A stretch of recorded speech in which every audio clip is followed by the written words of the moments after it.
আসসালামু আলাইকুম সম্মানিত ভিউয়ার্স, চলে এসেছি আমি কম্বাইন্ড ফ্যাশন হাউস দারুসালাম রোডে ইসমাইল স্যারের অফিস। আমরা কাজগুলো করেছি 6টি রুমে ভিউয়ার্স, হেড অফিস।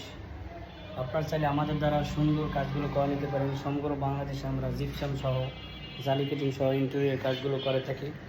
সারা বাংলাদেশে কাজগুলো করে থাকি ভিউয়ার্স। মাত্র 250 টাকা কালার সহ কাজগুলো করা সম্ভব। আপনারা যদি চান অবশ্যই আমাদের দ্বারা কাজগুলো করে নিতে পারেন। এই কাজগুলো আমি করে দিয়েছি কম্বাইন্ড ফ্যাশন হাউস লিমিটেড সৌজন্যে অফিসে আমি কাজ করেছি। অবশ্যই আমাদের সাথে যোগাযোগ করবেন স্ক্রিনে দেওয়া নাম্বারে। সারা বাংলাদেশে আমরা সার্ভিস দিয়ে থাকি ভিউয়ার্স। দেখেন খুবই ওয়ান্ডারফুলিভাবে কাজগুলো করে দিয়েছি। Green Bangla gypsum Facebook page যারা নিউ অবশ্যই পেজটি ফলো দিয়ে সাথে থাকবেন। Same YouTube channel green Bangla gypsum. স্ক্রিনে দেওয়া নাম্বারে অবশ্যই যোগাযোগ করে নেবেন। আসসালামু আলাইকুম রহমতুল্লাহ।